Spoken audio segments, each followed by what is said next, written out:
good night everyone. I'm the anchor of the KBS News. From Egypt, I will report the ceasefire conference in Egypt. The Gaza War was a 3-week armed conflict in Gaza Strip between Israel and Palestine.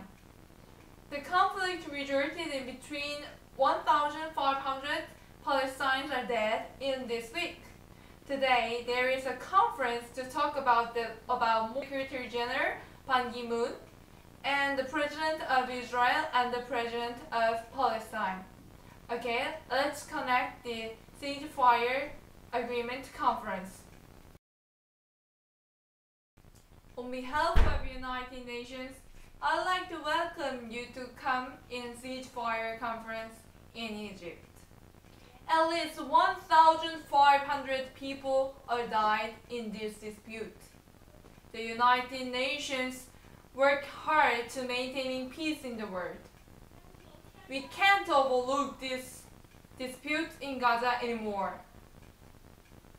For maintaining peace in the world, the ceasefire agreement in Gaza is inevitable.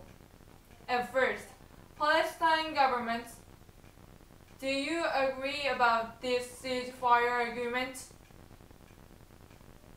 I'm afraid that is not acceptable to us.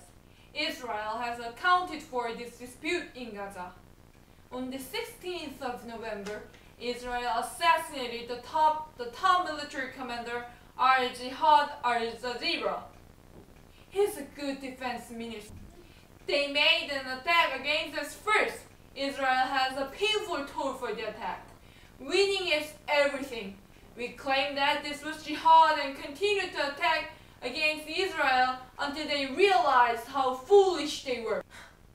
What do you mean by good? Huh? He was building weapons with experts and rockets from Iran. After having the ability to attack us, he was planning to attack us. Is the person who threatened another nations called good in Palestine? Huh?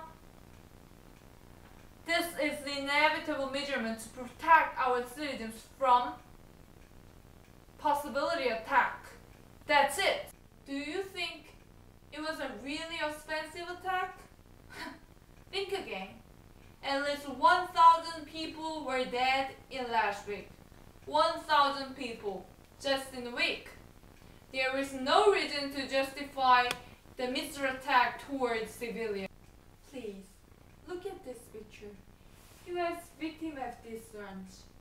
He was only 5. He is smart and real go-getter. If he were not dead in this missile launch, maybe he want to be one of the famous alumni of Harvard University and get a job in Fortune 500 company. If he were not dead, he would have delivered a fantastic speech like Steve Jobs in commencement. However, all of his opportunities are gone because of your self-defense attack. That sounds reasonable. There's no way Israel government can avoid the blame for the illegal assassination and attack against Palestine. However, government should consider safety of civilians. To guarantee the safety of civilians, the ceasefire agreement is mandatory thing. However, we were unable to get to first base for a ceasefire agreement. It's difficult to say, make a concession. But please think again. Think again for yourself. You have to consider again what is the best of your country. The possibility of ceasefire agreement exists.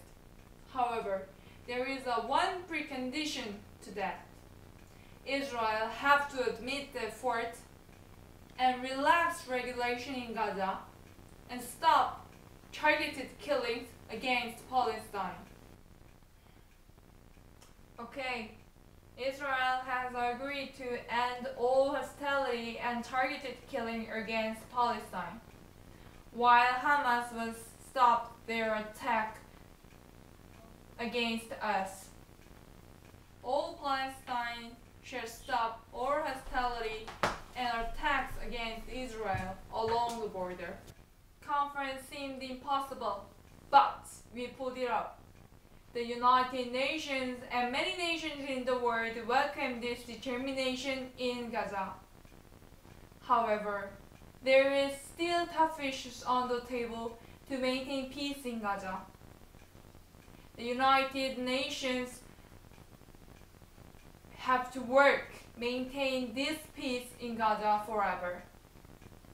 Thank you, Palestine government, and thank you, Israel. Until now, we reported the ceasefire agreement from Egypt. Thank you for listening our news channel and have a good night.